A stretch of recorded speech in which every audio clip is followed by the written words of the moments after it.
네, 떠도는 여러분의 고견을 떴습니다. 오늘 떠평은요, 심각한 기사가 SNS를 달구고 있는데요. 그래서 떴습니다. 박원순 관련 기사인데요. 제목이요. 박원순 유족 변호 정철승 따옴표. 박원순 과연 자살했을까? 전날 청와대 전화 받았다. 제목에도 섬찟합니다. 일단 기사 읽어드립니다. 고 박원순 전 서울시장의 유족 변호를 맡았던 정철승 변호사가 박 전 시장의 사망과 관련해 정황상 스스로 목숨을 끊은 것이 아닐 수 있다며 사실상 타살 의혹을 제기했다. 박 전 시장이 숨지기 전날 청와대로부터 강제추행 고소를 당했다는 내용의 전화를 받았다는 의혹 제기다. 정 변호사의 말이 사실이라면 수사 정보가 청와대를 통해 피의자에게 유출된 것이라 파장이 예상된다. 정 변호사는 14일 페이스북에 내가 박 시장 사건의 내막을 알면 알수록 죽음은 미스테리라는 생각이 든다며 나는 박 시장이 과연 자살했을까 하는 의문을 갖고 있다면서 몇 가지 이유를 들었다.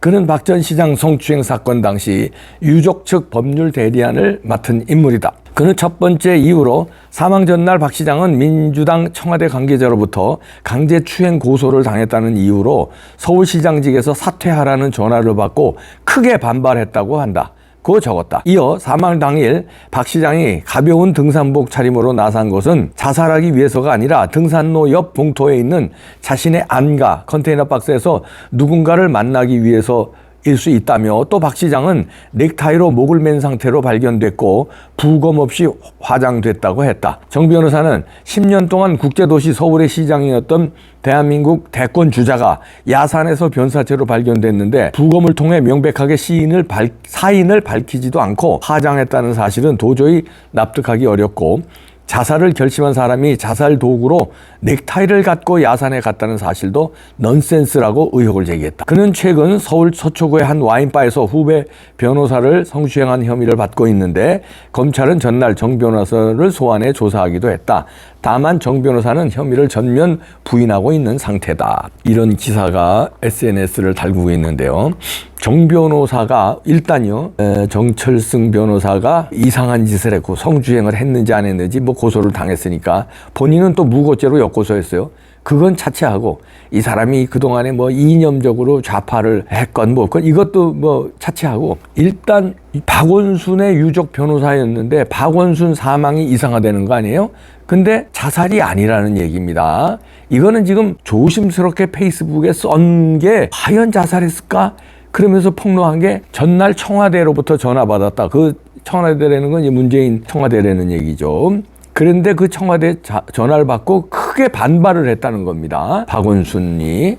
자, 이제 사망한 지 3년 됐는데요. 그러면 이제 우리가 의심할 게, 저희는 그때, 특히 저는 굉장히 의심을 했어요. 그리고 방송으로 아마 몇십 차례 방송했을걸요. 박원순 사망에 대해서 이거 자살 믿어도 되냐. 그래서 굉장히 많이 제가 의혹을 제기했습니다. 그때 기억을 떠올리면요, 여러 가지가 의심스러워. 일단 정철승 변호사도 지금 지적했듯이 아니 대권 주자고 서울시장인데 부검도 안 하고 서둘러 화장 처리를 하는 게 이게 말이 되느냐. 타살의 가능성도 있고 독약을 먹였을 수도 있고 그렇잖아요. 그럼 독침을 맞았을 수도 있고 뭔가 부검을 해서 밝히고 화장을 하더라도 해야지 부검 없이 그냥 서둘러 화장했다는 게 이상하다는 거고요. 그 다음에 제가 그때 의혹 제기를 한 거 좀 기억을 떠올리면은 제가 박원순 시장을 만났었거든요. 저 혼자 만난 게 아니라 강적들 할 때 강적들 우리 출연진을 초대한 적이 있어요.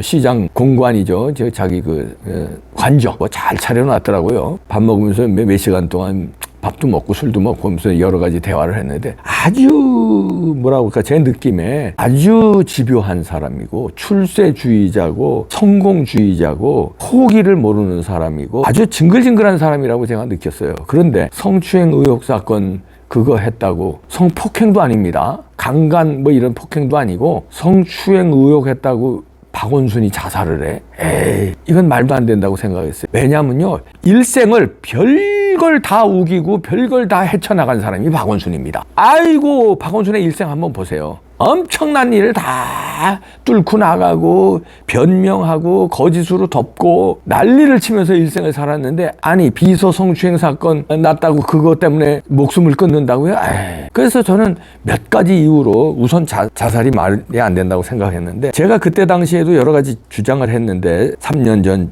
사망했을 때 일단 복장이 이상하다 그랬어요. 그때 이제 기억을 해보십시오. 여러분들 실종 당시에 그때 박원순이 이제 청색 모자를 깊이 눌러 쓰고 나옵니다. 그다음에 이제 하얀색 마스크 쓰고 안에 흰 셔츠 입고 그 사진도 나왔어요. 그다음에 남색 점퍼를 입고 검은 바지를 입고 그랬는데 아이서울유 로고가 있는 그 검은 배낭도 메고요. 이게 뭘 의미하냐면 옷이, 아니 죽으러 가는 사람이 굳이 조금 있으면 이제 자기는 자살을 결심했기 때문에 뭐 한두 시간 있으면 죽는 거예요. 근데 집에서 나오면서, 관저에서 나오면서 이렇게 모자를 푹 눌러 쓰고 검은 로고가 아이서울유가 있는 그 배낭을 메고 검은 바지에 남색, 아주 진한 남색 잠바예요. 거의 검은색에 가까운. 이건 누가 봐도 막 나의 모습을 들키지 않으려고 하는 겁니다.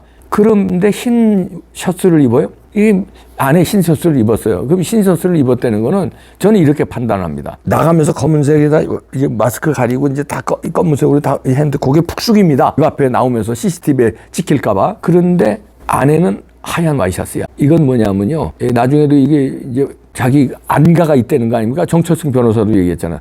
안가가 이제 컨테이너 박스로 만드는 겁니다. 거기에서 잠바를 갈아입고 누군가를 그 근처에서 만나려고 했을 수 있다. 그러니까 만나기 전에는 들키지 않고 중요한 사람이야. 만나는 사람이. 근데 그 사람하고 만나는 걸 들키면 안 돼.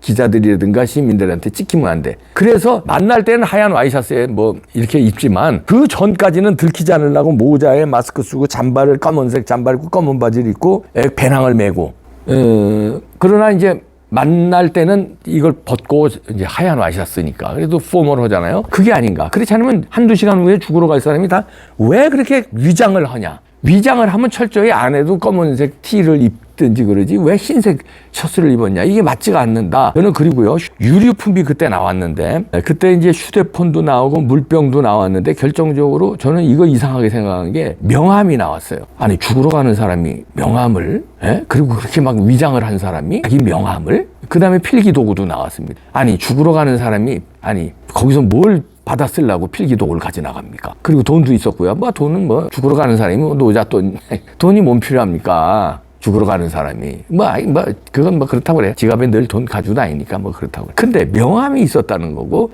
필기도구가 있었다는 거, 물병도 있었습니다. 죽으러 가는 사람이 물도 신경을 써? 아니 곧 죽을 텐데 무슨 물을 먹어요. 물을 먹겠다는 거는 그냥 오늘 자기의 건강관리를 하겠다는 거 아니에요? 물병이 있었다는 거는. 평상시 여러분들 물병 가지고 다닙니까? 평상시도 잘 안 가지고 다니는데 물론 이제 거기 산에 조금 올라가는 거예요. 근데 죽으러 가는데 물을 챙기고 필기도구를 챙긴다고요? 명함을 챙기고요? 그 가방 안에 있었다는 거 아닙니까? 그 백팩에. 이게 이제 일단 제가 이상한 거고 그 다음에 이상한 게 그때 굉장히 많았어요. 이거 보십시오. 여기 보면은 이 영상 보면 집에 관저에서 나오는 영상인데 CCTV에 안 걸리려고 고개를 숙이고 모자 밑으로 이거 누군지 모르게 한 거라고단 말이에요. 그러니까 누구를 만나러 저는 갔다 그렇게 생각했습니다. 그러니 정철승 변호사도 그거 아니에요? 안가에서 누굴 만나려고 했던 것 같다는 얘기를 했어요. 야 서울시장도 안가가 있구나. 난 거 처음 알았네. 하여튼 그런데 이때 이제 이상한 게 그 행적이 고한석 당시 비서 실장이 관저에서 나오는 모습이 포착됐어요. 그때 대머리 고한석 실장 있죠. 그리고 죽기 전에도 마지막 통화자가 아마 고한석 실장일 겁니다. 그 전에는 딸하고 통화하고 그 다음에 딸하고 통화한 지 몇 시간 한두 시간 후에 고한석 실장하고 마지막 통화를 했는데 이제 그 다음서부터 이제 통화 이게 다 끊겼다는 건데 그리고 그 전날 이해찬을 만났다는 거예요.